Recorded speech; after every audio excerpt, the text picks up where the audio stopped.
No te cases por razones equivocadas. Sí, debes orar a Dios que te provea un compañero, pero pídele también que te prepare a ti adecuadamente para el matrimonio. Pídele a Dios que te prepare a ti. Recuerda, mi hermano, mi hermana, que tú no estás buscando primariamente a una persona que te ame. No, tú no estás buscando primariamente a una persona que te haga sentir especial. Lo que tú debes estar buscando es una persona a quien amar, como Cristo te amó a ti. ¿Qué debe hacer una soltera? Una soltera debe orar, que el Señor le provea de un hombre piadoso. Debe prepararse ella misma para ser la ayuda idónea de ese hombre piadoso si Dios se lo provee. Pero, y este es mi tercer consejo a todos los solteros, recuerda que tu identidad no es definida por tu estado civil. Procura casarte, aprovecha la soltería. En lo que Dios te provee, un esposo, una esposa, si Dios quiere hacerlo, aprovecha tu soltería. Hay cosas que tú vas a poder hacer ahora que después no la vas a poder hacer. No la vas a poder hacer. Aprovecha tu soltería. Y no solo para ti, aprovecha tu soltería para servir a otros. Ponte a disposición de los hermanos. Tal vez hay hermanos casados que están locos por un día poder salir solos en una cita romántica y no tiene quien le cuide a los niños. Mi hermano, mi hermana, aquí estoy yo, puedes usarme a mí, yo estoy aquí para servirte. Aprovecha tu soltería para desarrollar cosas tú misma, para servir a otros, para servir en ministerios en la iglesia. Es increíble lo que se puede hacer cuando uno está soltero, que después no puede hacer casado. No puede hacer. Entonces, aprovecha tu soltería. Eso quiere decir, queridos solteros, si vemos, ¿verdad?, a Dios tratando con Adán para luego darle a Eva, que el hombre soltero debe ser industrioso. El hombre soltero debe ser industrioso. Y debe tener la ambición santa de prosperar en su vocación. Mis queridos jóvenes solteros, la industriosidad del hombre dirigida piadosamente promueve la gloria de Dios en la tierra. Eso es lo que vimos en Colosenses capítulo 3, que no lo voy a citar otra vez. Así que el soltero cristiano debe huir de la pereza. Eso es uno de las grandes desgracias que puede tener un hombre.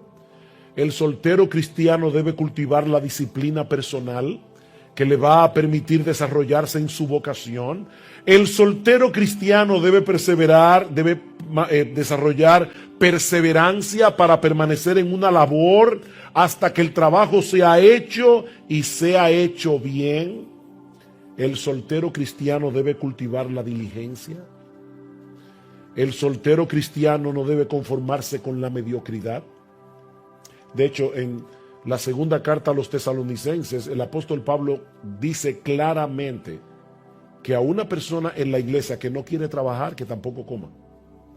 Una cosa es que tú hayas perdido tu trabajo y diligentemente estés buscando un trabajo, pero lo que estaba pasando en Tesalónica es que algunos cristianos eran tan espirituales, como vimos en la primera conferencia, que ellos decían, ya Cristo viene, ¿para qué perder el tiempo haciendo un trabajo secular?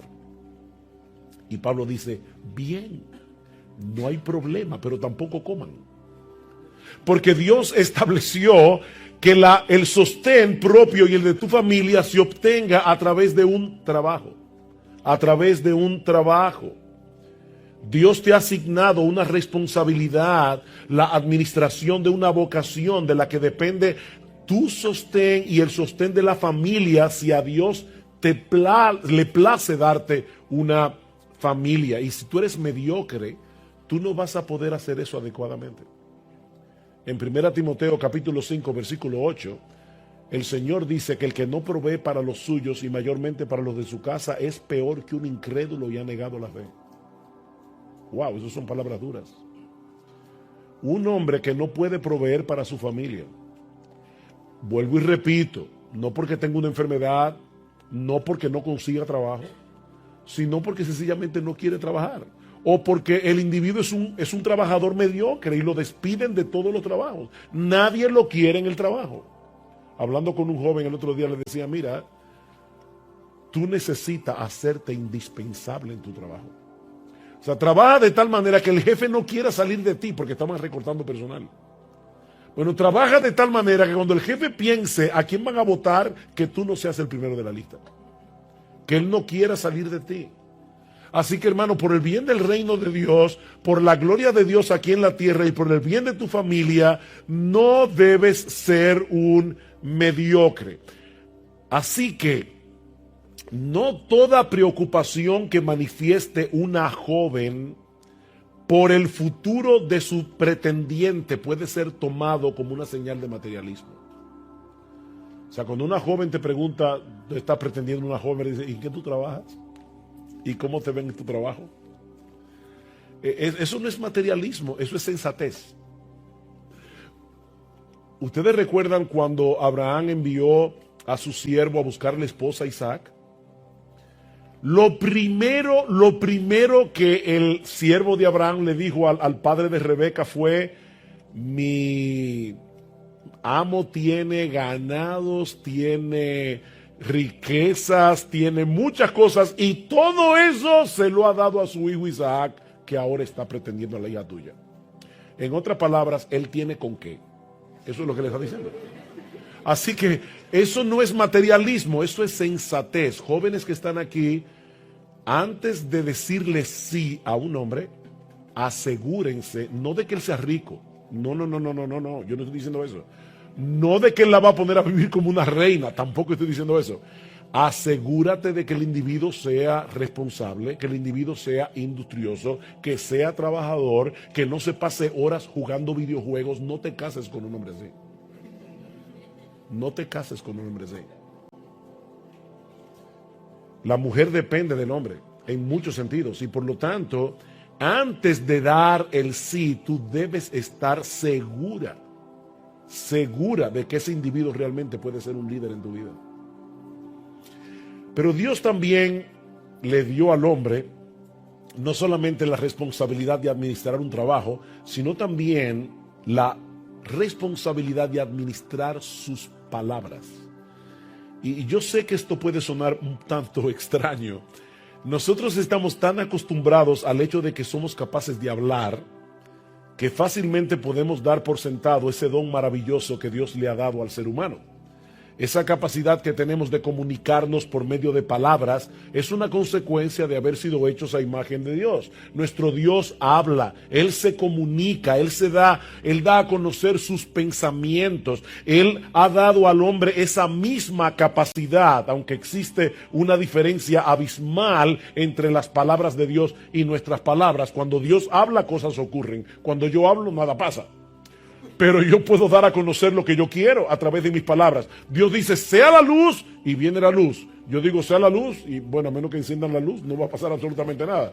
Hay una diferencia entre las palabras de Dios y nuestras palabras, pero Dios le ha dado al hombre esa misma capacidad de poder hablar. El hombre fue creado a imagen de Dios. Fue hecho con la capacidad de comunicarse a través de palabras y de entender palabras. El hombre no aprendió a comunicarse o a pensar a través de un largo proceso evolutivo. Dios lo hizo así desde el principio. Y esa capacidad no solo implica un gran privilegio, sino también una gran responsabilidad. Una gran responsabilidad.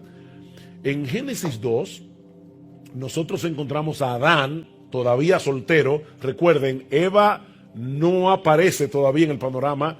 Y sin embargo, Dios le dice a Adán que haga la primera labor de taxonomía que se hizo a través de la historia. Adán tuvo que ponerle nombre a todos los animales. Y Adán comenzó a través de ponerle nombre, de Génesis capítulo 2, versículo 19, al ponerle nombre a todos los animales, Adán estaba definiendo, estaba dando significado a cada uno de esos animales por medio de sus palabras. Adán poseía un conocimiento penetrante de las cosas que le permitió definirlas con exactitud. Dice Moisés en el versículo 19, y todo lo que Adán llamó a los animales vivientes, ese es su nombre. Su trabajo fue hecho con precisión, fue hecho con exactitud por la capacidad que Adán tenía antes de la caída. Y lo mismo vemos en Génesis 2:23. Dice que cuando Dios sacó de la costilla de Adán a la mujer y la trae al hombre, dijo entonces Adán, y esto debemos leerlo, ¿verdad?, con imaginación. Adán estaba viendo a los animales, el chivo con la chiva, el gato con la gata, el perro con la perra. Todo el mundo tiene su contraparte menos él. Así que cuando de repente Dios saca de Adán una costilla y se la trae a Adán y él ve a Eva, lo primero que él dijo fue ¡wow! Bueno, eso no está en el texto, pero ahí es la parte de la imaginación. Esto es ahora hueso de mis huesos y carne de mi carne. Esta será llamada varona porque del varón fue tomada. Y en el original hebreo este texto está estructurado como si fuera un poema. Adán, cuando abrió su boca para hablar de Eva, lo primero que hizo fue una poesía. Una poesía, le encantó lo que vio. Él estaba realmente fascinado cuando él vio a Eva, pero lo interesante es que Adán le pone nombre también. Ella será llamada varona, ella será llamada Isha en hebreo, porque del Ish o del varón fue tomada. Y noten, queridas jóvenes, que lo primero que hace Eva cuando viene a la existencia no es comenzar a cuestionar los nombres que Adán puso a las cosas. Lo primero que hace Eva es aceptarlo, y eso es importante también. Y luego nosotros vemos que después de la caída Adán hace exactamente lo mismo. Dice, llamó a Adán el nombre de su mujer Eva, cuando Dios dice tú vas a ser la madre de todos los vivientes. A pesar de la maldición de la caída, ella pudo haberse llamado la madre de todos los murientes. Sin embargo, dice, no, le puso Eva, la madre de todos los vivientes, por cuanto ella era madre de todos los que viven. Dice, será llamada Eva. Pero el punto es que otra vez Adán toma la iniciativa y le pone nombre a su mujer. Así que, hermanos, Dios le dio a Adán la responsabilidad de hacer un uso adecuado de sus palabras para definir las cosas. Pero no solo eso. Esa responsabilidad incluía también la administración de la revelación de Dios. De la revelación de Dios. En Génesis 2:15, Eva todavía no estaba formada. Y dice Moisés, tomó pues Jehová Dios al hombre y lo puso en el huerto del Edén para que lo labrara y lo guardase. Y mandó Jehová Dios al hombre diciendo, de todo árbol del huerto podrás comer, mas del árbol de la ciencia del bien y del mal no comerás, porque el día que de él comieres ciertamente morirás. Eva no estaba ahí. Sin embargo, en Génesis 3, Satanás tienta a Eva, y Eva le dice, yo no puedo comer de ese árbol porque Dios dijo. ¿Qué pasó ahí? Que Adán cumplió su responsabilidad y le enseñó a Eva la palabra de Dios. Así que fue al hombre como soltero a quien Dios le dio este mandato para que lo traspasara a su mujer. Cuando fuera creada, Dios constituyó al hombre como profeta y sacerdote de la creación. El hombre debía administrar la palabra de Dios, debía ejecutar sus leyes, iba a implantar la autoridad de Dios en la creación. ¿Ustedes recuerdan cómo están fraseados los 10 mandamientos? Por ejemplo, en el 4º mandamiento dice, no harás obra alguna tú, ni tu hijo, ni tu hija, ni tu mujer. O sea, en otras palabras, Dios se está dirigiendo al hombre y le está diciendo, este mandamiento es para todos, pero te lo estoy dirigiendo a ti porque es tu responsabilidad traspasar ese mandamiento a tu familia. Es tu responsabilidad. ¿Qué implica todo eso en la práctica? Otra vez. Bueno, que el hombre soltero debe esforzarse por desarrollar sus conocimientos bíblicos. El hombre soltero debe tratar de conocer las escrituras y debe desarrollar su capacidad de comunicarse, porque a él le fue confiada la administración de la palabra de Dios. Ahora, no quiero que nadie se sienta frustrado aquí. Eso no significa que todo soltero debe ser capaz de predicar en un púlpito o que debe profundizar en su conocimiento teológico como si fuera un pastor y saber griego y hebreo. No, pero todos los solteros tienen la responsabilidad de poner su intelecto al servicio de Dios hasta donde su capacidad se lo permita. Su entendimiento de las Escrituras debe ser desarrollado. Debe aprender a pensar ordenadamente, debe aprender a comunicarse adecuadamente. ¿Saben por qué? Porque ustedes tendrán la responsabilidad de enseñar a su esposa y a sus hijos. ¿Qué le dice Pablo a las mujeres en 1 Corintios capítulo 14? Dice, la mujer calla en la congregación. Otra vez, el mismo mandamiento de 1 Timoteo. Y si quieren aprender algo, pregúntenle en casa a sus maridos. Pero ¿saben lo triste de esto? Que hay mujeres que no pueden preguntarle nada a sus maridos porque ellas saben más que ellos. Ellos no son un líder espiritual para ellas, porque de hecho ellas leen más Biblia que él, ellas leen más libros que él. Hermanos varones, eso es triste, eso es una desgracia. Eso es una desgracia. Los hombres deben tomar la iniciativa en este asunto y debemos tratar de entender cada vez mejor la palabra de Dios. Efesios capítulo 5 versículo 25, maridos, amad a vuestras mujeres, así como Cristo amó a la iglesia y se entregó a sí mismo por ella para santificarla, habiéndola purificado por medio del lavamiento del agua, ¿por la qué? Por la palabra. Nosotros estamos supuestos a ser instrumentos santificantes de nuestras esposas por medio de la palabra. Así que soltero, comienza a prepararte para el matrimonio, para la mujer que Dios te dé. Porque de hecho no solamente tendrás que comunicarle la palabra de Dios a tu esposa, sino también a tus hijos. Escuchen lo que dice Pablo en 1 Tesalonicenses capítulo 2. 1 Tesalonicenses capítulo 2 dice, vosotros sois testigos, versículo 10, vosotros sois testigos y Dios también, de cuán santa, justa e irreprensiblemente nos comportamos con vosotros los creyentes, así como también sabéis de qué modo, como el Padre a sus hijos, exhortábamos y consolábamos a cada uno de vosotros. Este no era un padre ausente, este es un padre que está allí con sus hijos, tratando las cosas que a sus hijos les inquietan. Hermanos, es terrible, es triste ver la cantidad de hogares donde el esposo no pinta nada con respecto a los hijos. Nada. Es como el hombre que está ahí, el hijo está haciendo tareas y dice, papi, ¿dónde queda Vietnam? Y se preguntan a tu mamá, que ella que lo guarda todo aquí. Él no sabe de nada. Él está allí pintado en la pared.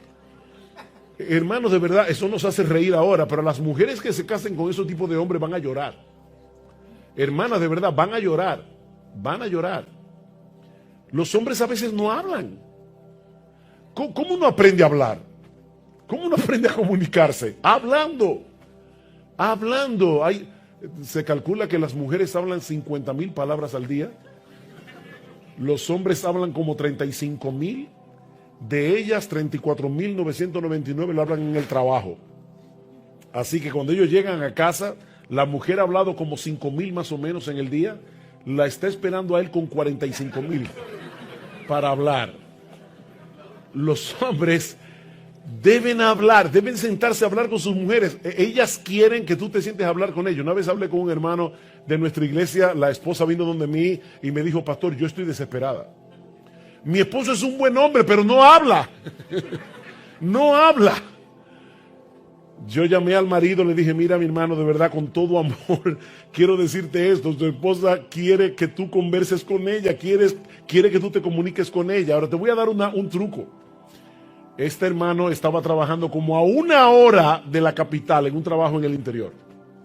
Yo le dije, cuando tú sales de tu trabajo todos los días, tienes 1 hora para pensar qué tú le vas a decir a tu mujer cuando llegues a tu casa. Porque la verdad es que a un hombre que no le salen las palabras naturalmente, cuando esté delante de la mujer no le va a salir nada. Tiene que pensarlo de antemano. Yo sé que eso suena como muy mecánico, muy frío, pero es mejor que no hablar. piensa de antemano, le voy a contar esto, le voy a contar esto, le voy a contar esto, y le voy a abrir mi corazón diciéndole esto, esto y lo otro, porque la buena comunicación no es solamente hablar. Hay gente que habla mucho y comunica poco. La buena comunicación es otra cosa. Alguien decía que la buena comunicación tiene 5 niveles. El primer nivel es el más simple de todos, es cuando tú te encuentras con una persona y le dices, ¿y qué? Aquí están hablando, no dicen nada, es bien superficial. De hecho, la gente a veces te le dice, ¿y cómo tú estás? Y que no se te ocurra decir, ay, qué bueno que me preguntaste, déjame contarte, porque él no quiere saber cómo tú estás. Eso es simplemente una frase de introducción para no decir nada.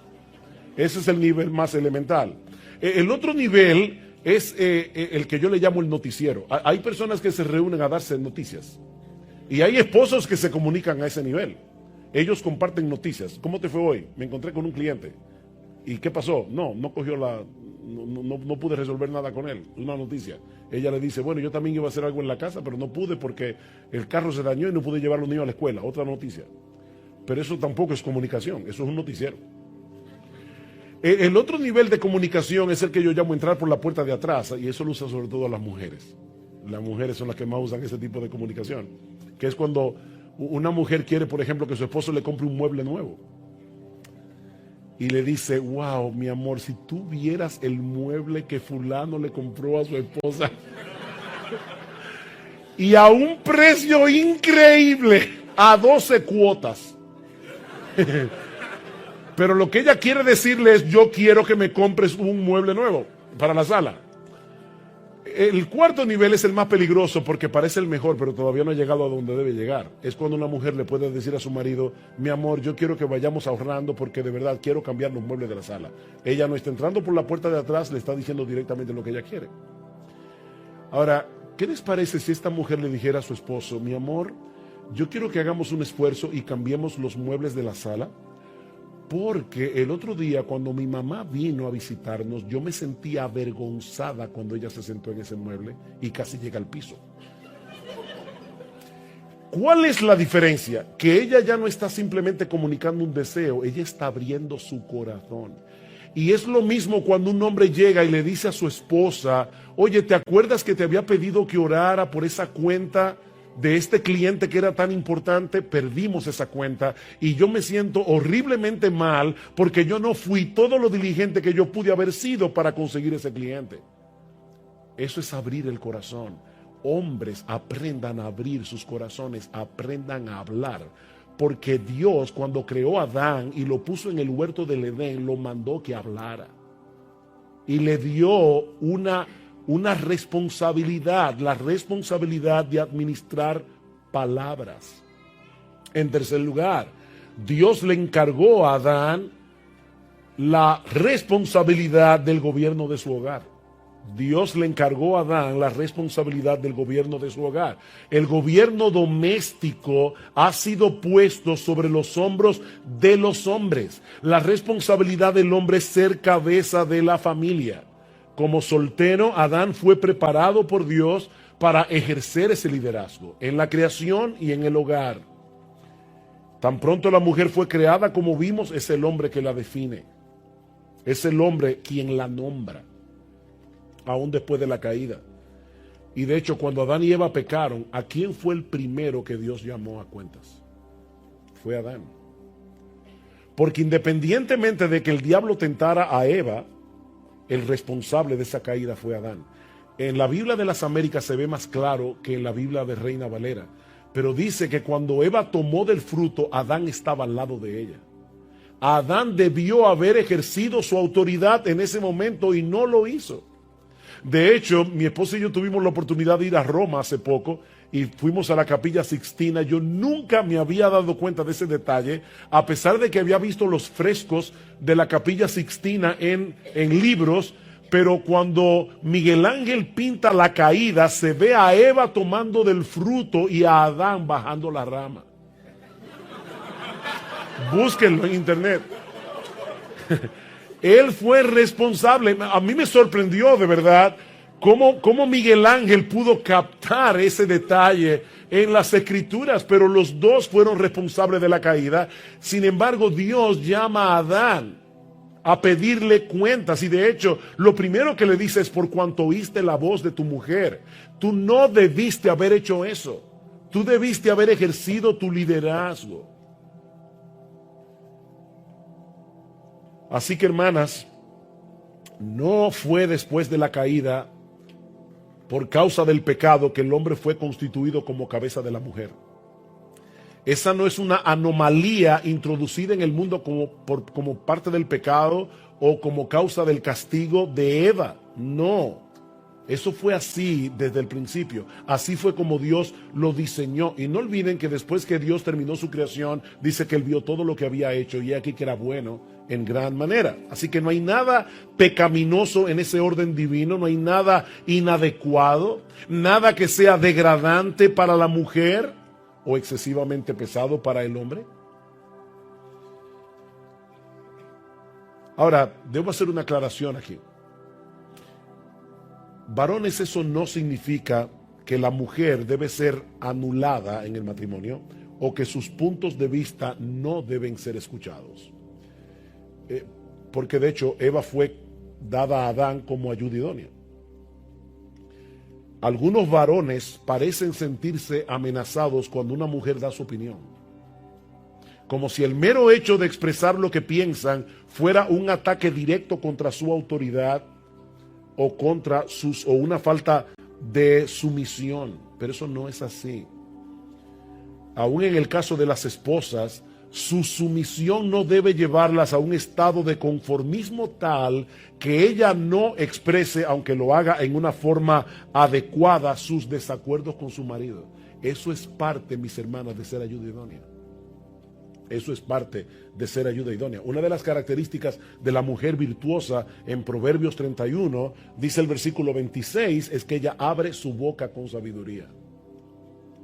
Pero el concepto que algunos hombres tienen de la mujer virtuosa es que no abre la boca. Eso no es lo que la Biblia dice.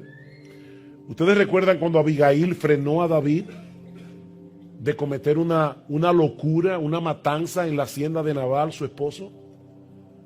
Él no se molestó con Abigail, todo lo contrario. Él le dijo: bendito sea Jehová Dios de Israel, que te envió para que hoy me encontraras. David decía: Dios fue que te envió a ti para que tú me frenaras a mí, a una mujer. Y está hablando aquel que había sido ya designado como rey de Israel. Sin embargo, David le dice a Abigail: bendito sea Jehová y bendito sea tu razonamiento. Un hombre que se siente amenazado por la opinión de una mujer probablemente está evidenciando que posee un liderazgo débil que puede tambalearse fácilmente. Es un hombre inseguro. Así que, jóvenes, solteros, lo primero que hizo Dios con Adán fue prepararlo para el matrimonio. Le dio un trabajo, le dio palabras que él tenía que administrar y lo colocó como cabeza del hogar. Pero nosotros vemos en Génesis capítulo 2 que Dios le proveyó a Adán una ayuda idónea para que lo complementara en la labor que se le había encomendado. Eva fue encomendada a Adán como una ayuda idónea. Dice el versículo 18: y dijo Jehová Dios: no es bueno que el hombre esté solo, le haré ayuda idónea para él.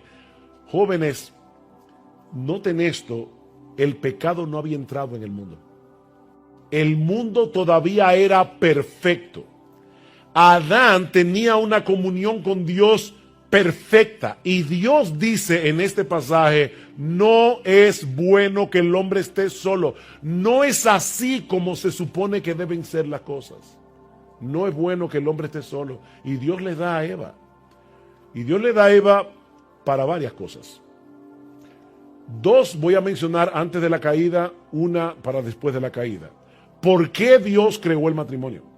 Bueno, en primer lugar, Dios creó el matrimonio para que el hombre no estuviera solo, punto. Dios creó el matrimonio porque nosotros necesitamos esa compañía. Hay algo que ocurre cuando un hombre y una mujer pueden abrirse el corazón mutuamente, cuando pueden ser transparentes el uno con el otro. Yo no sé qué es lo que tiene eso, pero yo sé que cuando yo me siento mal, aún físicamente, y puedo decírselo a mi esposa, ella no me va a curar porque yo se lo diga.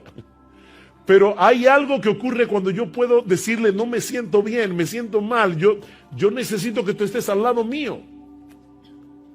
Es para eso que Dios creó el matrimonio, para que nosotros podamos tener ese sentido de compañía. En segundo lugar, obviamente Dios creó el matrimonio para que pudiéramos procrear.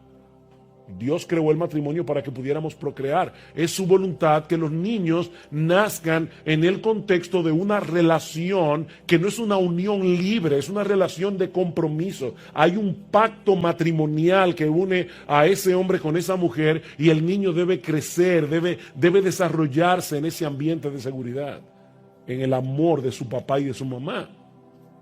Hay una tercera razón que Pablo da en 1 Corintios capítulo 7 y ya tiene que ver con la caída, y es el hecho de que Pablo dice claramente, si tú no tienes el don de continencia, cásate. Cásate. Y de paso, yo no sé quién fue que se inventó que el cristianismo trata el sexo como un tabú.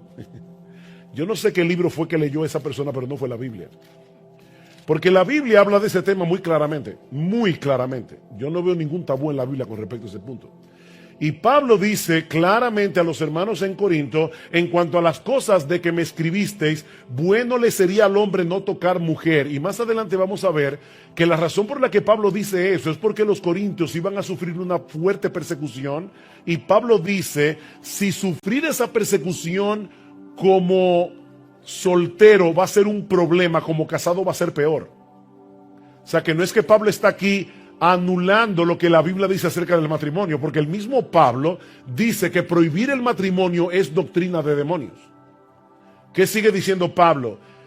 Pero a causa de las fornicaciones, cada uno tenga su propia mujer y cada una tenga su propio marido. Lo que me llama la atención de este pasaje es que Pablo no está aquí asumiendo que el único que está interesado en el sexo es el hombre. Porque él dice aquí, por causa de las fornicaciones, cada uno tenga su propia mujer, y por causa de las fornicaciones, cada una tenga su propio marido. Y luego sigue diciendo, el marido cumpla con la mujer el deber conyugal. El marido, Pablo trata primero al marido, cumpla con la mujer el deber conyugal. No es la pobre que se está escondiendo debajo de la cama, no. Y así mismo la mujer con el marido. La mujer no tiene potestad sobre su propio cuerpo sino el marido, ni tampoco tiene el marido potestad sobre su propio cuerpo sino la mujer. No os neguéis el uno al otro, a no ser por algún tiempo de mutuo consentimiento, para ocuparos sosegadamente en la oración, y volved a juntaros en uno, para que no os tiente Satanás a causa de vuestra incontinencia.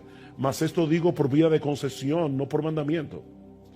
Digo pues a los solteros y a las viudas, que bueno les fuera quedarse como yo, pero si no tienen don de continencia, cásense. Pues mejor es casarse que estarse quemando. O sea, la opción que Pablo da es muy simple: abstinencia o matrimonio. No hay un punto medio. Es abstinencia o matrimonio. Ahora, el punto donde quiero llegar aquí es que Dios creó a Eva para darle ese deleite a Adán. Y después de la caída, para hacer una protección para Adán. Eso es lo que Pablo está diciendo aquí. Para que no os tiente Satanás. Es una protección para los solteros. Así que Dios creó a Eva para que juntos pudieran formar esa unión que iba a ser beneficiosa y deleitosa para los dos. En tercer lugar, lo tercero que aprendemos en Génesis 1, 2 y 3 es que la relación matrimonial fue diseñada no para sustituir nuestra relación con Dios, sino para que esa relación se desarrollara y fortaleciera en comunión con Él. Y este punto es muy importante. El matrimonio no fue diseñado para sustituir nuestra relación con Dios, sino para que el hombre y la mujer pudieran desarrollar esa relación en comunión con Dios. ¿Qué pasó con el matrimonio de Adán y Eva cuando ambos perdieron su comunión con Dios? Cuando la relación con Dios se deterioró, ¿qué sucedió? Génesis capítulo 3, versículo 8. Y oyeron la voz de Jehová Dios que se paseaba en el huerto al aire del día, y el hombre y la mujer se escondieron de la presencia de Jehová Dios entre los árboles del huerto. Mas Jehová Dios llamó al hombre y le dijo: ¿dónde estás tú?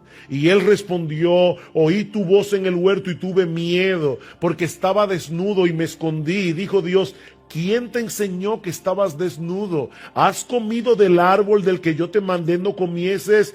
Y el hombre respondió: la mujer que me diste por compañera me dio del árbol y yo comí. ¿Cómo le había llamado Adán a Eva cuando la vio por primera vez? Esto es ahora hueso de mis huesos y carne de mi carne. Esta será llamada varona porque del varón fue tomada. Pero tan pronto entra el pecado, dice la mujer. Inmediatamente hubo una separación emocional entre Adán y Eva. Ya Adán no la veía como hueso de sus huesos y carne de su carne. La comenzó a ver como un problema. La mujer que tú me diste por compañera. Yo estaba muy bien en el huerto. Yo no sé para qué tú me diste esa bendita mujer. Fuiste tú el que me la diste. Yo no te la pedí. Ahora resulta que Eva era la culpable de la caída. Mis hermanos, esto es lo que pasa cuando una pareja de matrimonio comienza a descuidar su relación con Dios. Tarde o temprano la relación entre ellos va a sufrir, porque nosotros somos egoístas y somos orgullosos por naturaleza. Y lo único que puede ayudarnos a subyugar ese orgullo y ese egoísmo en el matrimonio es una relación piadosa con Dios. Es lo único. Mientras la relación con el Señor esté bien, la relación con tu esposa va a estar bien. Pero cuando esa relación se deteriore, créeme, todas tus relaciones se van a deteriorar. Y sobre todo con la familia. De hecho,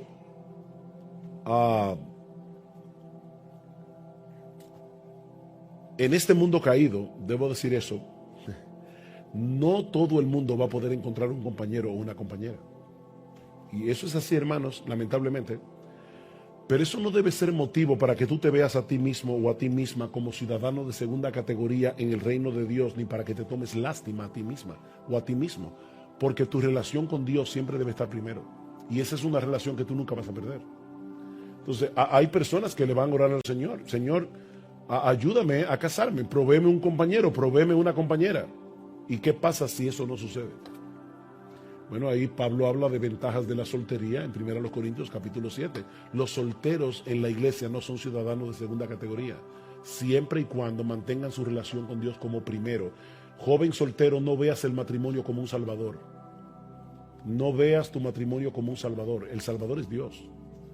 Y lo que tú realmente necesitas es a Dios. Ahora, claro, sería genial y sería muy bueno que Dios te proveyera un compañero o una compañera. Pero cuando Dios te la provea, recuerda que tu relación con Dios siempre debe ir primero. No idolatres a tu esposo o a tu esposa. Nunca hagas eso. Nunca hagas eso. Una de las cosas que Gloria y yo orábamos por nuestras hijas cuando ellas eran solteras, las dos ahora están casadas, pero nosotros le orábamos al Señor expresamente: Señor, dale a nuestras hijas hombres que te amen a ti más que a ellas. Para nosotros era importante que Dios le proveyera a nuestras hijas hombres que los amaran a Él más que a ellas. Y por último, la relación matrimonial, aprendemos de ese pasaje en Génesis 2, que la relación matrimonial está llamada a ser una representación del Evangelio. La relación matrimonial está llamada a ser una representación del Evangelio. Déjame hacerte una pregunta. ¿Tú te quieres casar? Sí, te quieres. Qué bueno. Sé honesto, sé honesta. ¿Te quieres casar? ¿Para qué te quieres casar? Porque si tú te quieres casar para ser feliz, vas a ser un desgraciado. Eso es paradójico, pero es así. Si tú te estás casando para ser feliz, tú vas a ser desgraciado y vas a ser desgraciada. Y por favor, no piensen, ay, el pobre pastor debe tener un matrimonio horrible. No. Yo he sido muy feliz en mi matrimonio, Yo doy gracias al Señor por la esposa que Dios me dio. Este próximo 20 de noviembre cumplimos 35 años de casados. Gracias. Pero lo cierto es que tanto Gloria como yo estamos convencidos de una cosa. Lo que hace que nuestro matrimonio funcione no es que yo haga de ella el objeto de mi felicidad o ella haga de mí el objeto de su felicidad. El objeto de nuestra felicidad es Dios. Es Dios, no somos los dos. Uno no se casa para ser feliz. La felicidad en el matrimonio es una consecuencia de cumplir el propósito del matrimonio. Entonces, ¿cuál es el propósito del matrimonio? Bueno, vamos a verlo en el texto. Dice otra vez, versículo 22, de la costilla que Jehová Dios tomó del hombre hizo una mujer, la trajo al hombre.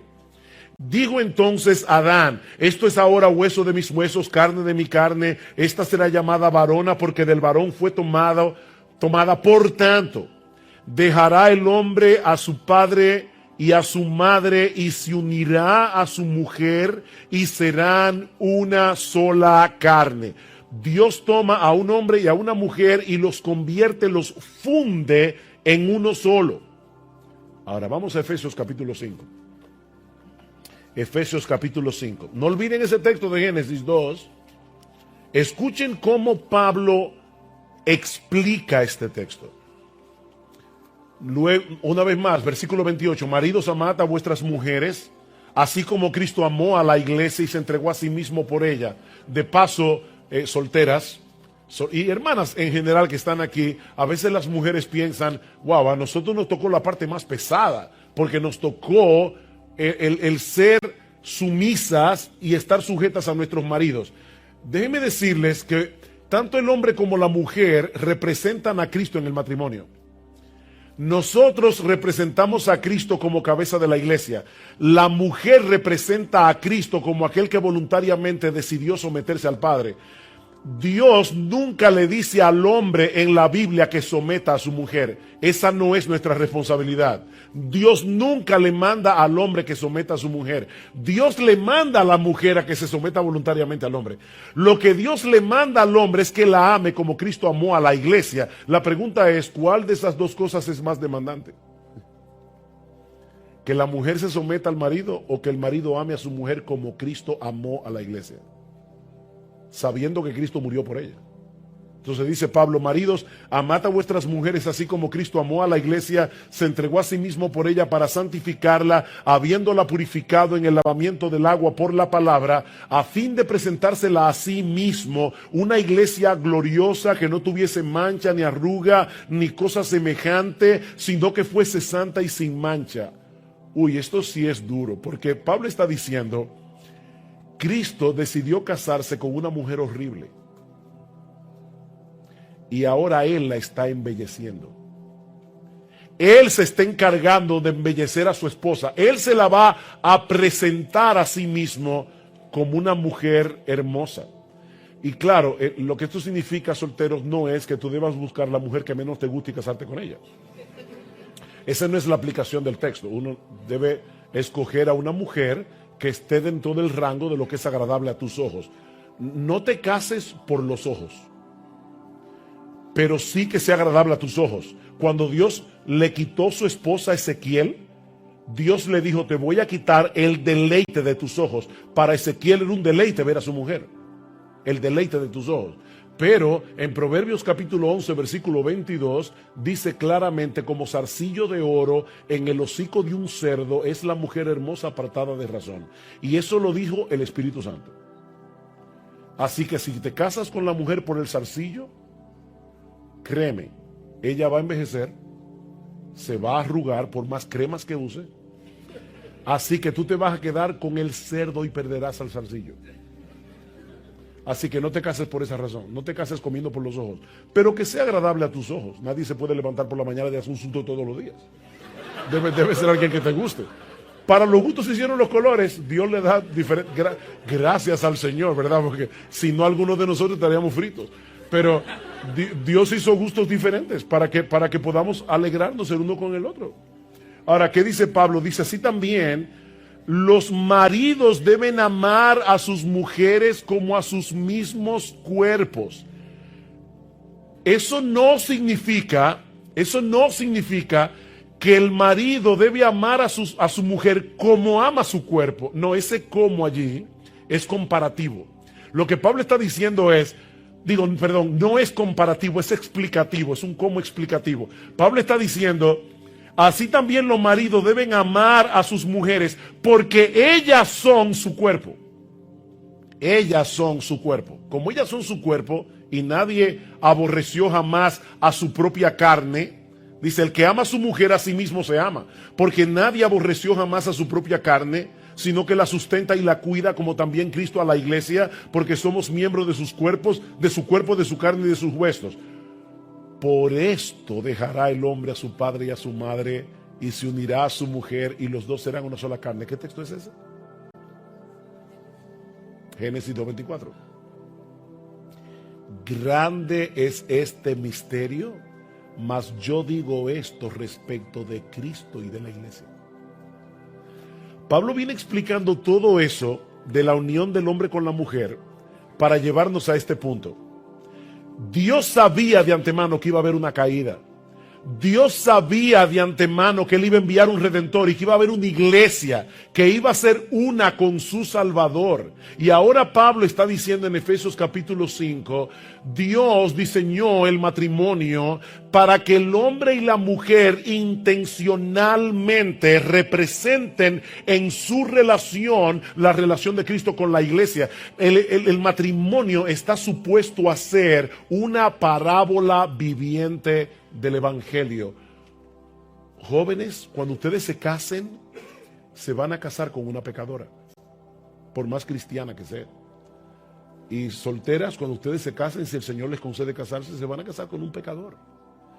Y van a tener que aplicarse el mensaje del evangelio el uno al otro constantemente, porque por más que se amen, van a haber malos entendidos. Por más que se amen, va a haber momentos donde uno va a herir al otro, donde uno va a pecar contra el otro. Y es en esos momentos cuando nosotros podemos representar libremente el evangelio a través del perdón, a través de la misericordia, a través de la compasión. Es para eso que existe el matrimonio. Ese es el propósito del matrimonio.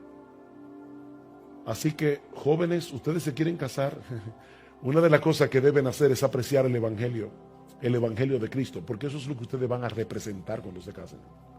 Es para eso que se están casando primariamente. Si hacen eso, van a ser felices en su relación, pero no se casen para ser felices. No se casen para ser felices. Tu esposa o tu esposo no te puede dar lo que solo Cristo puede dar. Nadie puede satisfacer como solo Cristo puede satisfacer. Nadie en el mundo. Solo Cristo. 3 consejos finales. A la luz de lo que hemos visto hoy, en primer lugar, recuerda que tu identidad no es definida por tu estado civil, sino por tu relación con Jesús. ¿Estás soltero y no ves a nadie a la vista? Tú no eres por eso una ciudadana o un ciudadano de segunda categoría en el reino de Dios. Pablo era soltero y Pablo estaba satisfecho en Cristo. Pablo estaba satisfecho en Cristo. Dice Pablo que nosotros estamos unidos a Él, en quien habita la plenitud de la deidad. Así que, joven, recuerda esto: tu identidad no se define por tu estado civil. Mi identidad primaria no es casado, o soltero, o divorciado, o viudo. No, mi identidad primaria es cristiano. Esa es tu identidad primaria, cristiano, cristiana. En segundo lugar, debemos procurar casarnos. Debemos procurar casarnos. Eso es lo que dice Pablo en 1 Corintios capítulo 7. Y eso significa algo para el hombre y significa algo diferente para la mujer. ¿Qué significa esto para el hombre? Busca una esposa. Busca una esposa. No te pongas a orar y no hagas otra cosa que orar, porque te vas a quedar solo. Tú tienes que ser activo buscando una esposa. Una vez llamé a un hermano de nuestra iglesia y estaba un poquito avanzadito de edad, y le dije: mira, mi hermano, ¿tú te quieres casar? Sí, yo necesito casarme. Ok, mira, de verdad, no esperes oír violines y campanas cuando te pase la chica adecuada por al lado. Piensa ahora mismo, así fríamente en la iglesia, el nombre de 5 hermanas que por su edad, porque son agradables a tus ojos, por sus intereses, pudieran ser una opción para ti, y comienza a tratarlas a todas igual, para que nadie se confunda. Y tú vas a ver que vas a descubrir en ese accionar cuál es la escogida. Ahí está con 3 hijos, felizmente casado hace ya como yo no sé cuántos años, pero tiene muchos años de casado. Capítulo 10, versículos 1 al 12. Levantándose de allí, es decir, de la ciudad de Capernaum, Jesús se fue a la región de Judea y al otro lado del Jordán, y se reunieron de nuevo las multitudes junto a él, y una vez más, como acostumbraba, les enseñaba. Y se le acercaron algunos fariseos, y para ponerle a prueba le preguntaban si era lícito a un hombre divorciarse de su mujer. Y ellos respondiendo él les dijo: ¿qué os mandó Moisés? Y ellos dijeron: Moisés permitió al hombre escribir carta de divorcio y repudiarla. Pero Jesús les dijo: por la dureza de vuestro corazón os escribió este mandamiento, pero desde el principio de la creación Dios los hizo varón y hembra. Por tanto, lo que Dios ha unido, ningún hombre lo separe. Y ya en la casa los discípulos volvieron a preguntarle sobre esto, y él les dijo: cualquiera que se divorcie de su mujer y se casa con otra, comete adulterio contra ella, y si ella se divorcia de su marido y se casa con otro, comete adulterio. En el día de hoy estamos retomando nuestra serie expositiva en el Evangelio de Marcos, y providencialmente me toca reiniciar con un pasaje bastante difícil. No porque sea complicado en sí mismo, sino por la carga emocional que conlleva hablar acerca del divorcio. Seguramente todos aquí, de una forma u otra, han sido impactados con un divorcio. Todos aquí. Alguien cercano que ha pasado por la amarga experiencia de un divorcio, un amigo, un familiar. Otros han sido directamente afectados por el divorcio de sus padres o por la destrucción de sus propios matrimonios. Mis hermanos, este es un tema sensible que debe ser expuesto con empatía y con un corazón pastoral. Y de verdad, créanme que esa ha sido mi oración en todos estos días. El Señor sabe que no es mi intención en esta mañana remover heridas que en algunos casos están muy frescas, o traer a la memoria de ninguno de ustedes recuerdos amargos de situaciones que marcaron sus vidas hasta el día de hoy. Pero este es un tema que no podemos pasar por alto, no solo porque se encuentra en la Biblia y nosotros debemos predicar todo el consejo de Dios, sino también por la relevancia que este asunto tiene para todos nosotros, independientemente de cuál sea nuestro estado civil. Hermanos, el divorcio era un serio problema en los días del Señor, eso lo vamos a ver en un momento, pero en esta época ha llegado a ser una epidemia. En la década del 2005 al 2014, en República Dominicana, se registraron 176.561 divorcios. Estamos hablando de un promedio de más de 17,000 divorcios al año. Miles y miles de personas fueron afectadas, directa o indirectamente, por cada uno de esos divorcios. Los hijos, los padres de ambas partes, amigos cercanos, amigos mutuos. Si a eso le añadimos la cantidad de matrimonios que no se han divorciado legalmente, pero que viven dentro de la misma casa y bajo el mismo techo, como si estuvieran divorciados, estamos hablando de una crisis de enormes proporciones. Y es una crisis que no parece que vaya a mejorar en el futuro por la forma tan ligera como muchos toman hoy el voto matrimonial. Una conocida actriz de televisión norteamericana, que para colmo profesa ser cristiana, dijo lo siguiente después de haberse divorciado de su esposo para poder dedicarse más de lleno a su carrera. Ella dice: yo soy más feliz ahora que lo que era antes del divorcio, porque ahora soy yo misma tomando mis propias decisiones. Y más adelante añadió: mi esposo y yo ahora somos más felices siendo amigos divorciados que siendo enemigos casados. Eso suena bastante lógico, ¿verdad? Parece razonable pensar que es mucho mejor tener un amigo con el que una vez estuviste casado que tener a un enemigo en tu misma casa. Eso parece razonable. Pero hermanos, ¿qué enseña la palabra de Dios con respecto a esto? ¿Es el matrimonio una relación que podemos tratar con tanta ligereza, que podemos dar por terminado a conveniencia?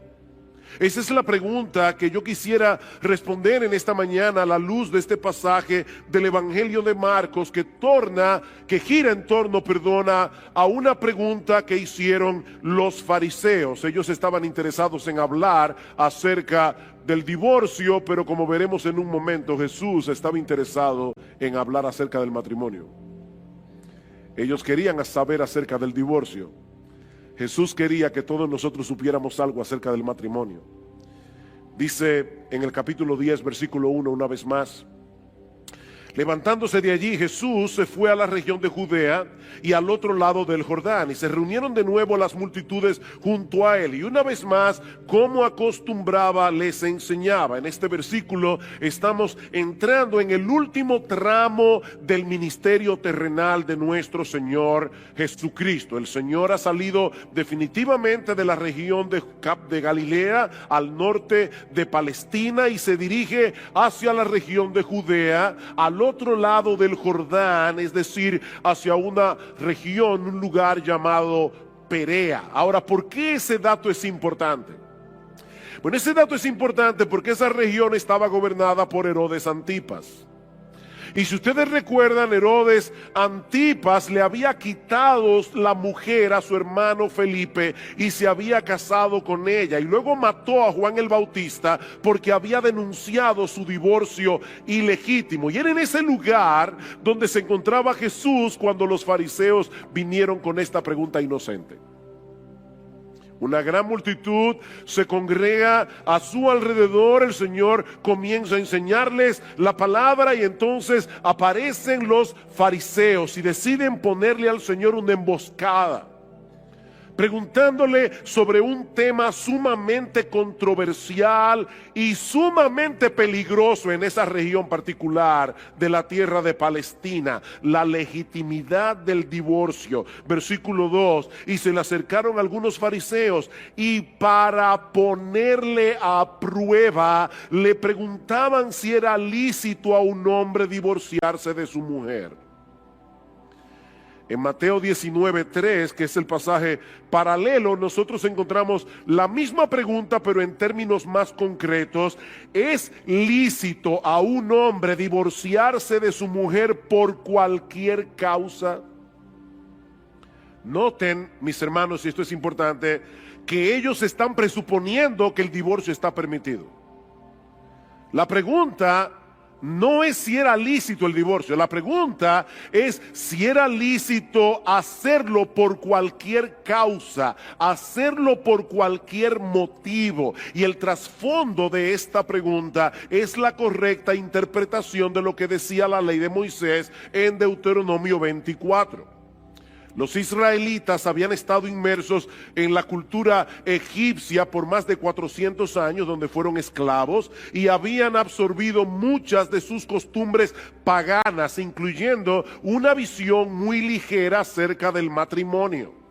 Tal parece que el divorcio era muy común entre los israelitas en ese tiempo, pero en vez de prohibir el divorcio, lo que hace el Señor es regularlo, introduciendo una limitante en un caso particular. Yo voy a leerles Deuteronomio 24, no tienen que buscarlo, pero en los versículos 1 al 4, esto es lo que dice la palabra de Dios.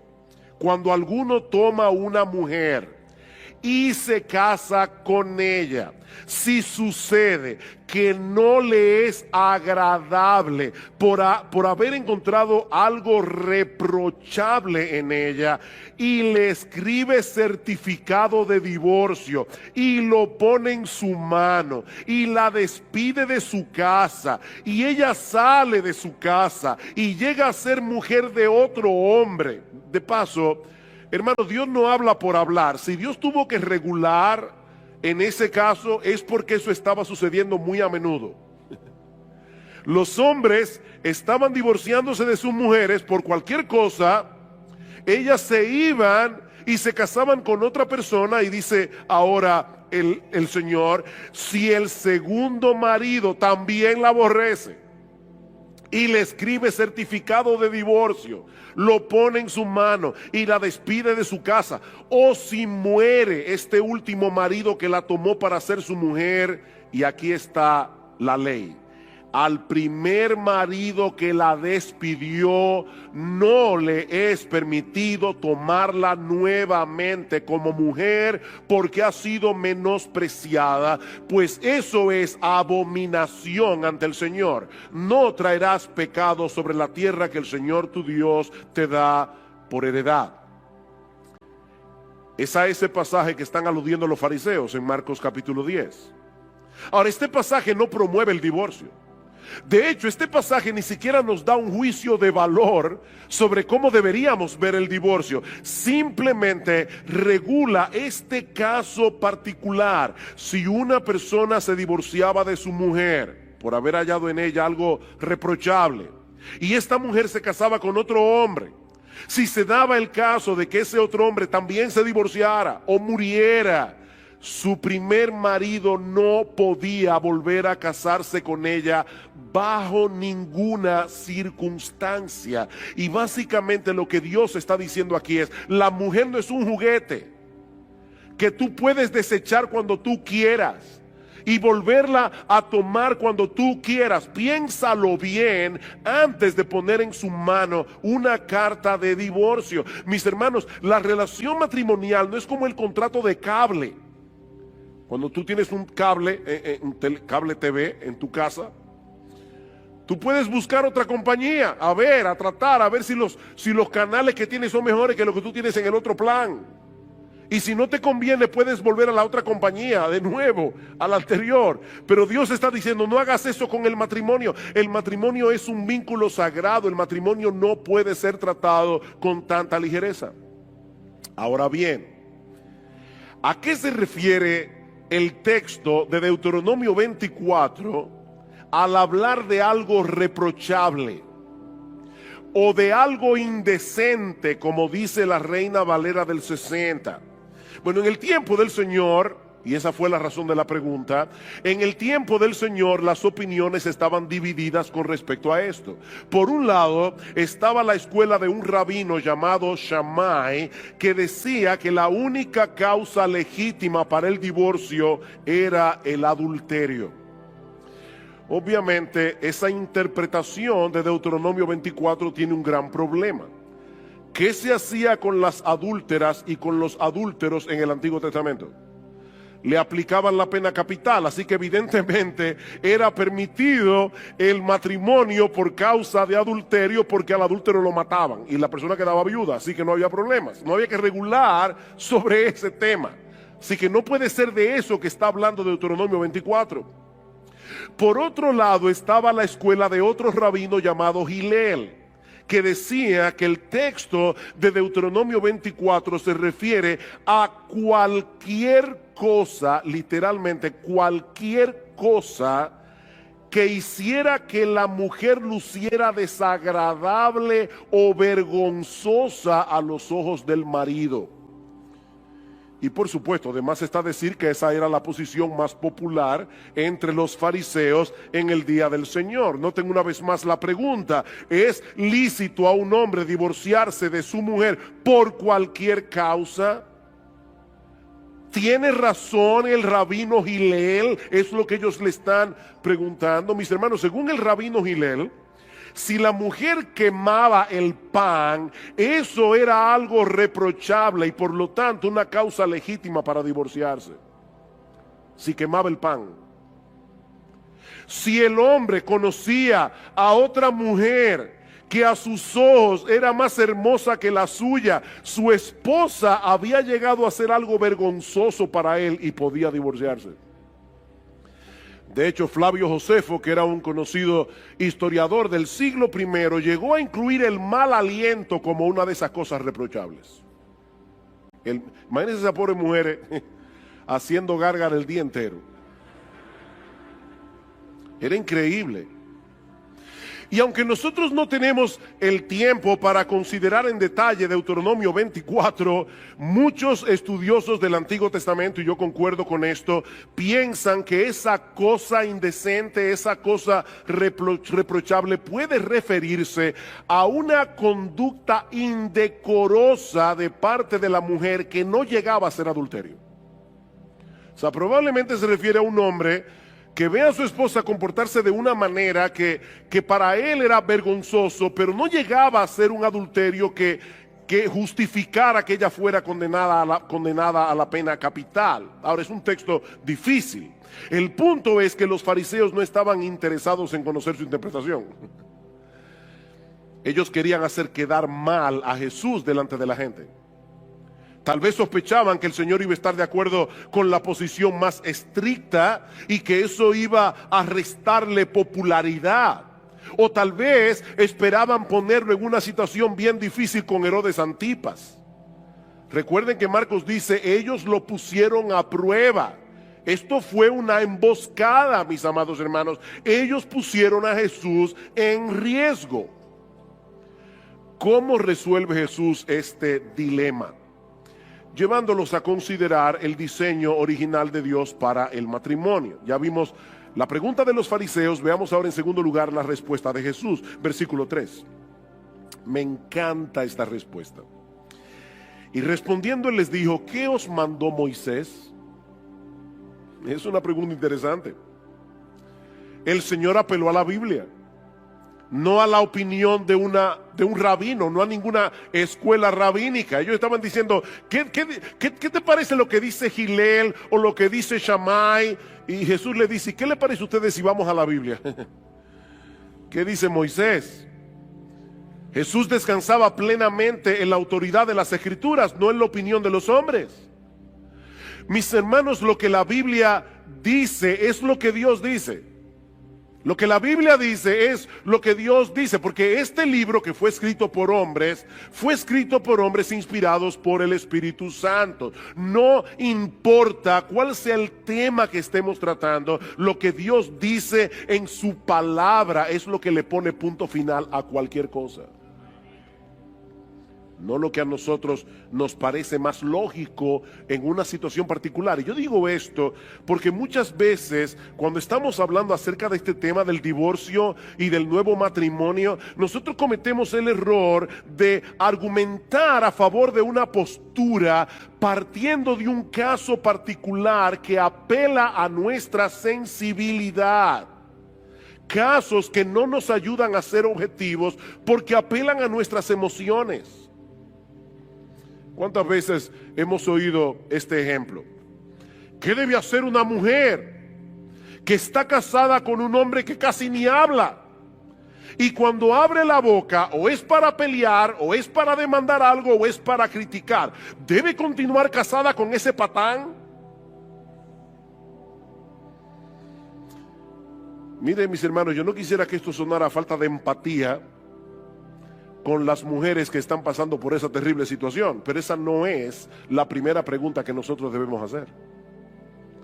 La primera pregunta es, ¿qué dice Dios en su palabra acerca del matrimonio? Otra vez, el Señor Jesucristo es la segunda persona de la Trinidad. Él es la compasión encarnada. Si hay alguien, mis amadas hermanas, que entienden cuando ustedes son maltratadas verbalmente o emocionalmente por sus maridos, si hay alguien que las entiende, es el Señor. Sin embargo, Él basó su argumentación en las Escrituras.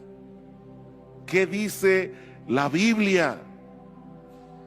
Aunque este es un tema que nos impacta emocionalmente, hermanos, no podemos tomar decisiones sobre la base de nuestras emociones. Debemos tomar decisiones sobre la base de lo que Dios ha revelado en su palabra. ¿Qué os mandó Moisés? Versículo 4. Ellos dijeron: Moisés permitió al hombre escribir carta de divorcio y repudiarla. Y Jesús le dijo: sí, por la dureza de vuestro corazón os escribió este mandamiento, pero desde el principio de la creación Dios los hizo varón y hembra. Deténganse allí un momento. Los fariseos tenían una visión tan distorsionada del matrimonio que lo único que parecía importarles eran las disposiciones legales. Mientras el marido cumpliera con poner en la mano de su mujer desechada una carta de repudio tal como estaba estipulado en la ley, todo estaba bien. Pero Jesús quiere hacerles ver que lo que está en juego aquí es mucho más importante que un documento legal. Vuelvan al Génesis, les dice el Señor, para ver cuál fue el diseño original de Dios con respecto al matrimonio. ¿Cómo debía ser el matrimonio antes de la entrada del pecado, antes de que el pecado del hombre dañara las cosas? Porque ese diseño original, y subrayen esto en negrita, ese diseño original sigue siendo la norma para nosotros hoy. Sí, vivimos en un mundo caído, vivimos en un mundo dañado por el pecado, donde muchos matrimonios no son lo que deben ser, pero aún así el matrimonio debe funcionar conforme a su diseño original. Desde el principio de la creación, dice Jesús, Dios nos hizo varón y hembra. ¿Para qué? ¿Para qué nos hizo varón y hembra? Para que nos complementemos el uno al otro. Versículo 7. Por esta razón el hombre dejará a su padre y a su madre, y los dos serán una sola carne. Por consiguiente, ya no son dos, sino una sola carne. A pesar de lo estrecha que puede ser la relación entre padres e hijos, Cristo está diciendo aquí: la relación matrimonial está supuesta a ser mucho más cercana, está supuesta a ser mucho más íntima, porque a través del pacto matrimonial los dos vienen a ser uno. Una sola carne. Eso no sucede con ninguna otra relación terrenal, ni siquiera la relación entre padres e hijos. El hombre y la mujer quedan adheridos el uno al otro, de tal manera que ya no es tu vida, mi vida, es nuestra vida. Los planes de ambos, los anhelos, los problemas, las circunstancias se funden en uno solo. Y de esa manera el matrimonio viene a ser una figura, una parábola viviente, una representación de la relación que Cristo tiene con su iglesia. Eso es lo que dice Pablo en Efesios capítulo 5. Maridos, amad a vuestras mujeres, así como Cristo amó a la iglesia y se entregó a sí mismo por ella para santificarla, habiéndola purificado en el lavamiento del agua por la palabra. Dice: cuando tú te casas con tu mujer, tú eres un cuerpo con ella. Y Pablo dice: grande es este misterio, mas yo digo esto con respecto de Cristo y de la iglesia. Este mega misterio es con respecto a Cristo y la iglesia. Mis hermanos, es por eso que este asunto del matrimonio es tan importante. No solo porque el matrimonio es la relación más fundamental de la sociedad humana, sino porque está llamado a ser una parábola viviente del evangelio. Desde el principio de la creación, Dios diseñó el matrimonio. para que representara otra cosa mucho más sublime que la relación romántica entre un hombre y una mujer. Él nos creó varón y hembra, con nuestras similitudes y con nuestras diferencias. ¿Para qué? Para que fuéramos capaces de unirnos y complementarnos el uno con el otro. Ese es el diseño original de Dios. Esa es la norma que seguirá vigente hasta que nuestro Señor Jesucristo regrese en gloria. Un hombre y una mujer que abandonan padre y madre para unirse y llegar a ser una sola carne. No dos hombres, no dos mujeres, no un trío, ni cualquier otra combinación que los seres humanos en su locura y en su rebeldía contra Dios decidan hacer. Un hombre y una mujer. Y precisamente sobre la base de ese diseño, escuchen ahora la conclusión del Señor, versículo 9. Por lo tanto, lo que Dios ha unido, ningún hombre lo separe. Por lo tanto, cuando un hombre y una mujer vienen a ser uno a través del vínculo sagrado del matrimonio, Dios pone su sello sobre esa unión. Y por lo tanto, ningún hombre tiene derecho a quebrar ese sello. Mis hermanos, ese es el estándar de Dios y ese tiene que ser el estándar de la iglesia. Ese es el estándar de Dios. No es la perspectiva de nuestra cultura la que debe determinar nuestra perspectiva del matrimonio. Es la perspectiva de Dios revelada en su palabra. Es como si Dios tomara a un hombre y a una mujer y los pegara el uno al otro con un pegamento celestial. Y no conforme con eso, pone un sello en el punto de unión, para que nadie se atreva a romper ese sello. En Malaquías capítulo 2, Dios es bien claro en el versículo 15. Dice: Dios aborrece el divorcio. Dios odia el divorcio. A Dios le repugna el divorcio. Eso es lo que dice la Biblia.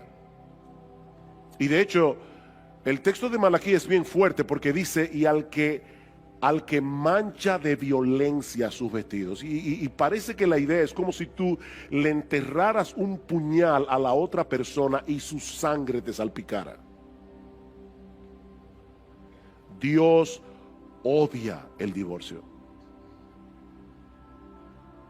Alguien decía que hay al menos 3 cosas que nosotros podemos decir con toda seguridad acerca del divorcio, a la luz de la enseñanza bíblica. 3 cosas con la que todo creyente debe estar de acuerdo. Hay controversias en el pueblo de Dios con respecto a este tema, pero yo voy a decir 3 cosas que si tú eres cristiano y tú crees en la Biblia, tú vas a estar de acuerdo conmigo. La primera es que todo divorcio es contrario al diseño original de Dios. Todo divorcio es contrario al diseño original de Dios. Eso es lo que el Señor está diciendo aquí. En el principio, Dios los creó varón y hembra para que se unieran el uno al otro en un vínculo indisoluble. Eso no puede estar sujeto a debate entre personas que creen que la Biblia es la palabra de Dios. Lo segundo es que cada divorcio envuelve el pecado de uno de los cónyuges, siempre, o de los dos. Eso tampoco puede ser debatido. Siempre que ocurre un divorcio hay pecado de por medio. Sea el pecado de uno, sea el pecado de los dos, pero alguien tiene que haber quebrantado la ley de Dios para haber llegado a ese punto de ruptura. Lo tercero es que cada pareja que se divorcia está separando lo que Dios unió. Cada pareja que se divorcia está separando lo que Dios unió. Eso tampoco es debatible. Es por eso, mis hermanos, que resulta imposible tener un divorcio indoloro. Una vez alguien vino a mi oficina, una persona que no es miembro de esta iglesia, pero me dijo: pastor, yo necesito ayuda, me estoy divorciando de mi marido y yo quiero que usted se intervenga, nos ayude para que esto no sea traumático. Yo le dije: mira, yo te quiero mucho, pero yo no puedo hacer eso. Es imposible tener un divorcio que no sea traumático. Ni el mejor consejero del mundo, yo no lo soy, pero ni el mejor consejero del mundo puede ayudarlos para tener un divorcio indoloro. Cuando nosotros pegamos dos pedazos de madera con un pegamento bien potente, no se pueden volver a separar sin que se rompan en algún lado. Eso es imposible. Todo divorcio es traumático, porque estamos rompiendo lo que Dios unió a través de un pacto. Pero hermanos, lamentablemente nuestra sociedad occidental ha sufrido cambios muy profundos en las últimas décadas, y eso atenta directamente contra esa perspectiva bíblica del matrimonio.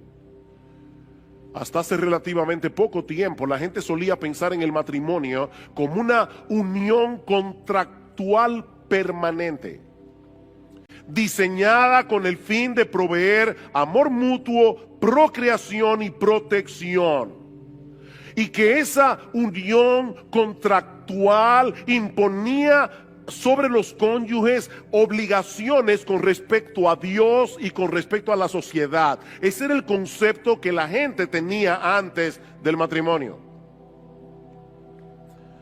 Pero desde hace unas décadas el matrimonio ha comenzado a ser percibido como un contrato sexual temporal, diseñado para la gratificación de las partes individuales. En otras palabras, lo que antes era una institución pública para el bien común, ahora es un arreglo privado para la satisfacción del individuo. Mientras esa relación me reporte beneficios, permanezco junto contigo. Cuando comience a ser un estorbo, lo damos por terminado y me busco otra relación. Pero eso es totalmente contrario al diseño de Dios para el matrimonio. Mis hermanos, de acuerdo a la perspectiva de Dios revelada en su palabra, yo tengo que amar a mi cónyuge. Yo tengo que hacerlo, porque yo me comprometí a hacerlo en el pacto matrimonial. Yo no tengo otra opción. Yo no tengo otra opción. Tú no tienes otra opción. Decía el puritano Henry Smith: un hombre debe elegir primero a quién amar y luego amar su elección. ¿Oíste eso? Elige primero a quién amar y luego ama tu elección, porque tú no tienes otra elección, no tienes otra opción. De hecho, eso fue lo que hizo Jesús, ¿o no? Jesús eligió al objeto de su amor y ahora lo ama. Y eso es lo que tú prometiste hacer el día de tu boda. Eso fue lo que tú prometiste hacer. Ay, pastor, mire que yo cuando me casé yo no era creyente. Yo no sé si tú eras pagano. Cuando tú te casaste, eso fue lo que tú prometiste en tu voto matrimonial, y Dios le puso un sello a ese voto. Ese fue el voto sagrado que tú hiciste delante de Dios y delante de los hombres. Es de ese modo que nosotros vamos a representar la relación que tiene Cristo con su iglesia, como dice el pasaje de Efesios que leímos hace un momento. Cristo nos amó cuando no había nada bueno en nosotros que nos hiciera dignos de su amor. ¿O no es así? Y ahora Él está trabajando en nosotros, porque hay muchas cosas todavía en nuestro carácter que a Cristo no le agradan. Pero ¿qué está haciendo Cristo? Él está trabajando en nosotros para que algún día nosotros lleguemos a ser la esposa que Él quiere que seamos. Y Él diseñó el matrimonio para hacer visible ante los ojos del mundo esa clase de amor. Él no nos ama por lo que somos, Él nos ama a pesar de lo que somos. Y es en virtud de ese amor que Él nos está santificando gradualmente para llegar a ser la esposa que Él quiere que nosotros seamos. Eso significa, mis hermanos, que el amor de Cristo por nosotros no depende de lo que nosotros hagamos, no depende de lo que dejemos de hacer. El amor de Cristo por nosotros depende de su elección y de su pacto. De eso depende el amor de Jesús. Él nos escogió por el puro afecto de su voluntad, es decir, por una razón que solo está en Él, no en nosotros, y Él decidió unir nuestras vidas con la suya, con un vínculo que no podrá ser quebrantado de ninguna manera. ¿Quién nos separará del amor de Cristo? Romanos 8, nadie. Nadie. Y ahora Él manda a los esposos a que amen a sus esposas como Él ama a la suya. A veces las mujeres dicen, oye, a nosotros nos tocó la parte más dura, la sumisión. De verdad, hermanas, que a ustedes les tocó la parte más difícil. A nosotros nos tocó amar a nuestras esposas como Cristo amó a la iglesia. ¿Qué es más demandante? Ama a tu esposa como Cristo amó a la iglesia. Eso es lo que Pablo está diciendo en Efesios 5. Amen a sus esposas como yo amo a la mía, dice Jesús. En vez de estarse quejando de sus debilidades, en vez de estarse quejando de sus pecados y llenándose de amargura contra vuestras esposas, hagan todo lo que esté a vuestro alcance para ser agente de cambio en sus vidas. Con la ayuda de Dios. Esa es la enseñanza de Efesios 5. El que ama a su mujer a sí mismo se ama. Porque nadie aborreció jamás a su propia carne, sino que la sustenta y la cuida, como también Cristo a la iglesia. Y a través del voto matrimonial, esa mujer es ahora tu carne. Tú no puedes dañarla a ella sin dañarte tú.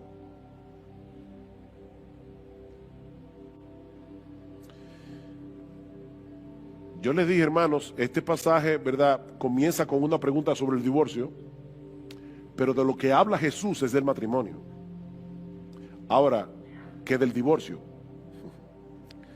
¿Quiere decir entonces que no existe ninguna razón legítima para que una pareja se divorcie? Eso nos lleva a nuestro tercer encabezado. Ya vimos la pregunta de los fariseos, luego la respuesta de Jesús. Veamos ahora en tercer lugar la pregunta de los discípulos. Versículo 10. Y ya en la casa, los discípulos volvieron a preguntarle sobre esto.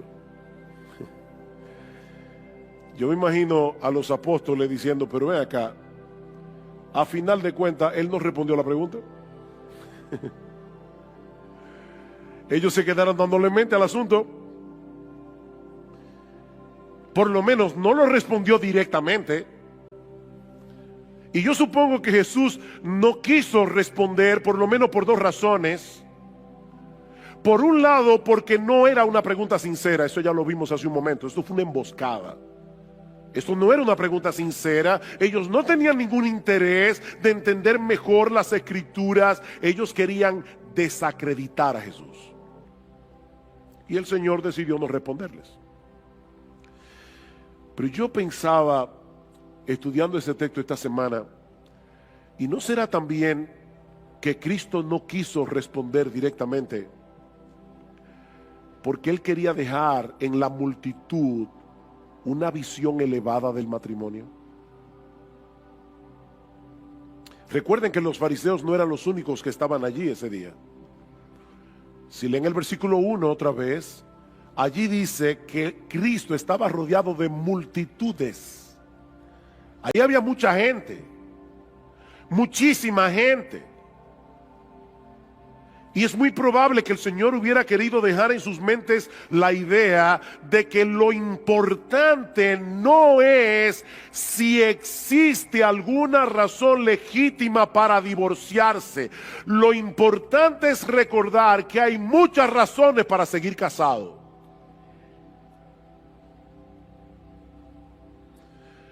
Pero los discípulos estaban inquietos.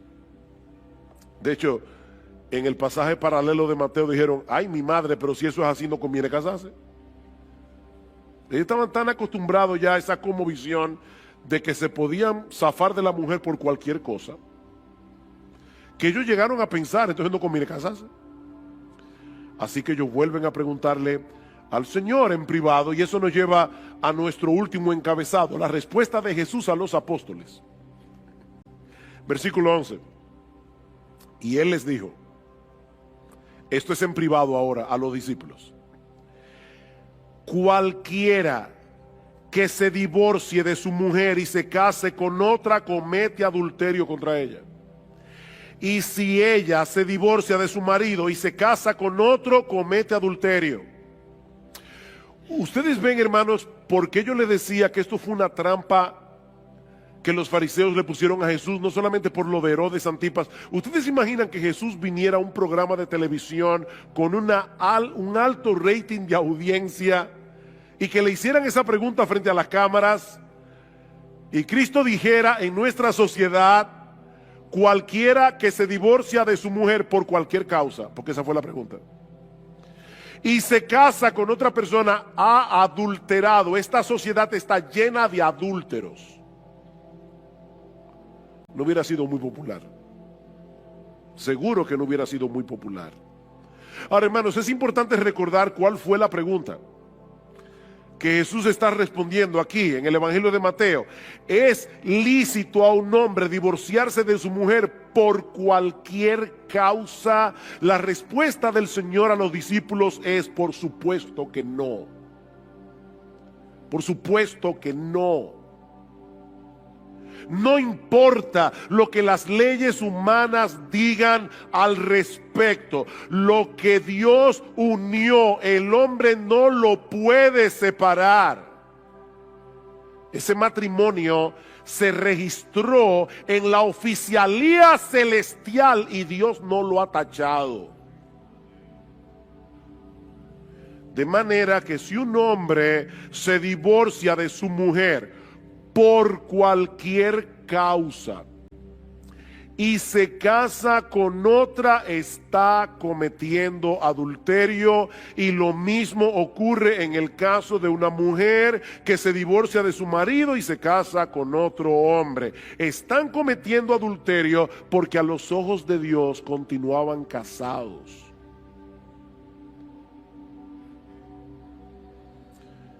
Mis hermanos, no hay que ser un experto en teología para entender lo que el Señor está diciendo aquí. Nadie tiene derecho a separar lo que Dios unió, a no ser que el divorcio se lleve a cabo por una causa legítima. Y eso es lo que vemos en la respuesta más completa que aparece en el pasaje paralelo en el Evangelio de Mateo. Mateo 19:9. Y yo os digo que cualquiera que se divorcie de su mujer, salvo por infidelidad, y se casa con otra, comete adulterio. La versión Reina Valera lo dice de esta manera: yo os digo que cualquiera que repudia a su mujer, salvo por causa de fornicación, la palabra allí es porneia e incluye una amplia gama de pecados sexuales, salvo por causa de fornicación y se casa con otra, adultera, y el que se casa con la repudiada, adultera. Es la misma enseñanza que encontramos en el Sermón del Monte, Mateo 5:31. También fue dicho: cualquiera que repudie a su mujer, dele carta de divorcio. Pero yo os digo que el que repudia a su mujer, a no ser por causa de fornicación, hace que ella adultere, y el que se casa con la repudiada comete adulterio. Es sobre la base de esos dos pasajes que la mayoría de los protestantes a través de los siglos han sostenido, y nuestra iglesia sostiene esa postura, que el pecado de fornicación es la única causa legítima por la que Dios permite que la parte inocente inicie un proceso de divorcio. Ahora, noten, mis hermanos, lo que yo estoy diciendo y lo que no estoy diciendo. Yo no estoy diciendo que la parte inocente tiene que divorciarse. No, yo no he dicho eso. En el Evangelio hay lugar para el perdón y hay lugar para la restauración. Y siempre que sea posible, oigan lo que estoy diciendo, hermano, porque a veces no es posible. Siempre que sea posible, es mejor tratar de recomponer un matrimonio que está dañado que disolverlo. Siempre que sea posible. Pero Dios sabe que a veces no es posible y por eso Dios permite a la parte inocente tomar la decisión de dar por terminada la relación, siempre y cuando sea por causa de infidelidad. Así como en el Antiguo Testamento el adulterio rompía el vínculo matrimonial porque el adúltero era apedreado, lo que Jesús está diciendo es que en el Nuevo Testamento se da permiso al cónyuge inocente a que se divorcie por esa causa. Eso es básicamente lo que el Señor nos enseña en estos dos textos del Evangelio de Mateo. Alguien dirá, pastor, ¿y qué de 1 Corintios 7?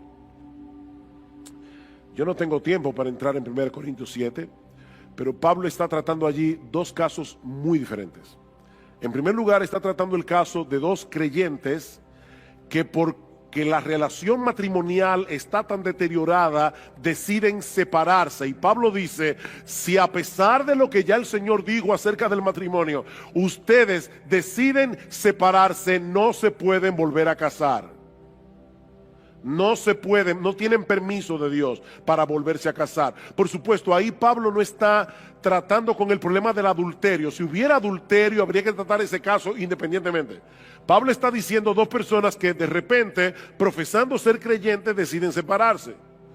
No se pueden volver a casar. El otro caso que Pablo trata es un caso en el que hay un creyente casado con una incrédula o una creyente casado con un incrédulo. Mientras el incrédulo consienta en vivir con la creyente, no hay problema. Pero ¿qué pasa si el incrédulo decide él poner el divorcio? Entonces Pablo dice, no está el hermano o la hermana sujeta a servidumbre en semejante caso, y muchos exégetas entienden que lo que Pablo está diciendo allí es, no está el hermano o la hermana sujeta al voto matrimonial en ese caso, porque el incrédulo decidió romperlo, pero ella no. O él, creyente. Pero eso es otro caso. Mis hermanos, yo quisiera concluir trayendo tres palabras de aplicación en esta mañana a tres grupos distintos que se encuentran en esta iglesia. En primer lugar, quisiera dirigirme a los casados. A los casados. Queridos hermanos, amigos que están aquí en esta mañana, el matrimonio no es un juego. El matrimonio no es un juego. Y el divorcio no es el único mal que afecta el matrimonio. El matrimonio es un pacto de compañía, como vemos en Proverbios capítulo 2, versículo 14, Malaquías capítulo 2, Proverbios 2:16, Malaquías 2:14. Es un pacto, una promesa sobre la que yo juro. De manera que cuando un hombre o una mujer es indiferente hacia su cónyuge o está violando el papel que Dios le asignó en ese matrimonio donde debían complementarse el uno al otro, están violando el pacto que hicieron en la presencia de Dios. Y mis amados hermanos casados, amigos casados, nadie puede violar ese pacto sin sufrir las consecuencias. El que ama a su mujer, a sí mismo se ama. ¿Sabes por qué? Porque tu mujer es tu cuerpo. Tu mujer es tu otra mitad. Tú no puedes dejar de amar a tu esposa sin ser afectado tú. Mis hermanos, estamos viviendo tiempos muy difíciles. por encima de todas las cosas, protejan sus matrimonios. Denle tiempo a sus matrimonios. Un buen matrimonio no se cultiva por ósmosis. Un buen matrimonio no se cultiva por generación espontánea. Un buen matrimonio hay que cultivarlo. Cuiden sus matrimonios, protejan sus matrimonios. Recuérdense una y otra vez que el gran propósito del matrimonio no es que seamos felices en esa relación. Sí, me oíste bien. Me oíste bien. El gran propósito del matrimonio no es que seamos felices, aunque como consecuencia de cumplir el propósito por el cual Dios diseñó el matrimonio, se derive la felicidad. Como una consecuencia. Pero Dios no diseñó el matrimonio para que seamos felices. Dios no diseñó el matrimonio para que la otra persona supla lo que yo entiendo que son mis necesidades. Y son muchas las necesidades que son cubiertas en el matrimonio. Pero mi amado hermano, mi amada hermana, recuerda, el gran propósito del matrimonio es que representemos ante el mundo el tipo de amor, de relación que Cristo tiene con su iglesia. Tú no te casaste con un ángel, te casaste con un pecador, te casaste con una pecadora y Dios te llamó a ti a ser un agente de cambio en su vida. Cuida tu matrimonio. Dios quiere usar tu matrimonio para santificarte. Cuida tu matrimonio.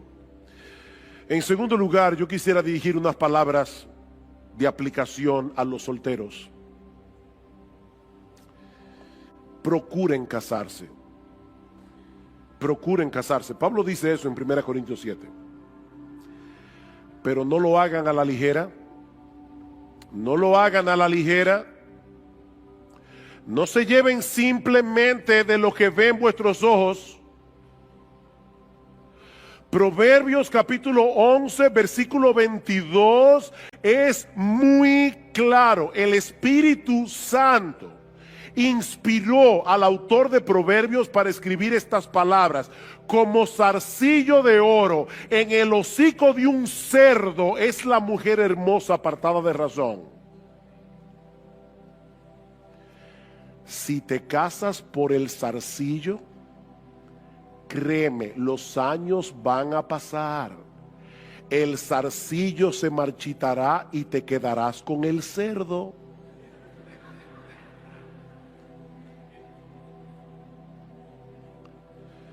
Procura casarte,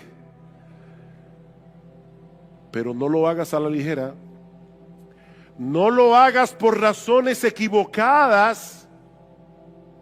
Yo no sé cuántas veces se ha dicho esta frase: yo me divorcié porque yo no encontré en el matrimonio lo que yo estaba buscando. ¿Y qué era lo que tú estabas buscando? ¿Qué era lo que tú estabas buscando?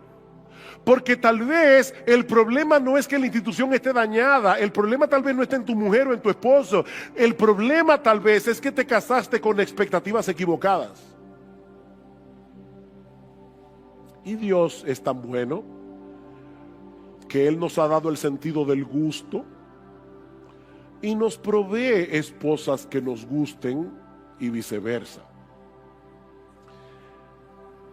Pero esa no debe ser la razón principal por la que tú escoges a una persona. Pidan consejo, jóvenes. Pidan consejo. Escuchen a sus padres. Escuchen a los que están dispuestos a decirles lo que a ustedes no les gustaría oír. Es con esa gente que deben buscar consejo antes de casarse. Porque el matrimonio no es solo para toda la vida. El matrimonio determinará en muchos sentidos tu felicidad o tu desgracia en este mundo. Pero también, y esta es mi mayor carga en esta mañana, yo quisiera dirigir unas palabras a los divorciados. Yo sé que lo que se ha dicho hoy acerca del matrimonio y acerca del divorcio tiene que haber sido duro de escuchar para algunos de ustedes. Y de verdad, eso mi esposa lo sabe porque se lo decía en estos días, eso ha cargado mucho mi corazón. Mucho. Y he pensado en algunos de ustedes por nombre. Si tú eres creyente, recuerda que tu identidad primaria no es divorciado o divorciada. Esa no es tu identidad. Tu identidad es cristiano o cristiana. Cristiano o cristiana. La sangre de Cristo te perdonó de todo pecado. Y Dios te adoptó como su hijo, con todos los derechos, con todas las prerrogativas de un hijo, independientemente de cuál sea tu estado civil. Mis hermanos, la Biblia no dice que un divorcio injustificado sea un pecado imperdonable. La Biblia no dice que tú eres ciudadano de segunda categoría en el reino de Dios por ser divorciado o por ser divorciada. Si te has arrepentido de tus pecados, Dios te ha perdonado plenamente. Dios te ha perdonado plenamente. Y sí, nosotros sabemos que el divorcio tiene consecuencias que perduran, pero aún así debes saber que Dios ha prometido ser el sostén de sus hijos. Mi hermana divorciada, ahora Dios no solamente es tu padre, Dios es tu marido. Dios es tu marido. Aún de aquellos que han venido a Dios, a Cristo, habiendo pasado por esa terrible experiencia, Dios es su sostén. Recuerda, mi hermana, mi hermano, cuál es tu identidad. Tú estás en Cristo. Y estamos completos en Cristo. Estamos completos en Cristo. Y si tú estás aquí en esta mañana, el tiempo se me ha ido y aún no te has arrepentido de tus pecados, tú debes saber que en Cristo hay perdón para todo aquel que cree. Cristo vino a buscar y a salvar lo que se había perdido. Y ahora no estoy hablando únicamente a divorciados, porque el matrimonio no es lo único que el hombre ha dañado por su pecado. Cristo vino a redimir al hombre de todas las consecuencias que han venido sobre nosotros por causa de nuestra condición caída, independientemente de nuestro estado civil. Divorciarse injustificadamente no es el único pecado